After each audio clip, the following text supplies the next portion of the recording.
ভোলা সমিতির মহিলাদের নিয়ে আজকে মত বিনিময় সভা।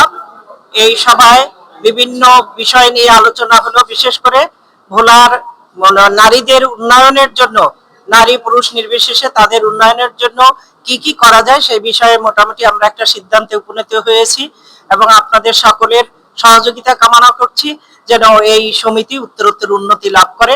আমি এর সাফল্য কামনা করে আমার বক্তব্য শেষ করছি। ধন্যবাদ। সুপ্রিয় ভোলাবাসী, আসসালামু আলাইকুম।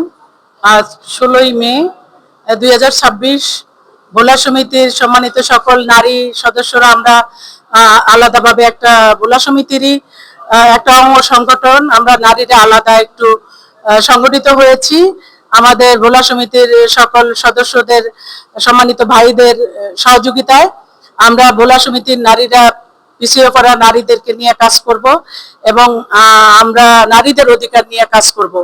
তো আসলে আমরা সবাই একত্রিত হব মাসে একবার বা 2 মাসে একবার।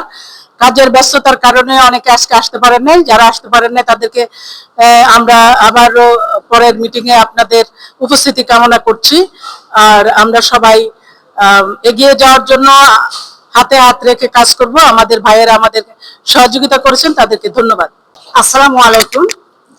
আমি রওশনা চৌধুরী, ভোলা সমিতির মহিলা সম্পাদিকা। আজকে আমাদের সুখবর, আজকের দিনটা বড় সুন্দর, কারণ আজকে প্রথম বহু বছর পরে আমরা আজকে ভোলা সমিতির একটা আলাদা অঙ্গ সংগঠন মহিলাদের নিয়ে যে আজকে শুরু হলো যাত্রা, এই যাত্রা শুভময় হোক, এটাই সবার সহযোগিতা কামনা করছি। এবং সবাই অবশ্যই ভোলা সমিতি, আমাদের যে পুরুষ ভাইরা আছেন তারাই আমাদেরকে এই রাস্তা খুলে দিয়েছেন, তাদেরকে অসংখ্য ধন্যবাদ। আমরা যাতে এগিয়ে যেতে পারি সামনের দিকে, সেই প্রত্যাশা রেখে আমি আমার বক্তব্য শেষ করছি। আসসালামু আলাইকুম।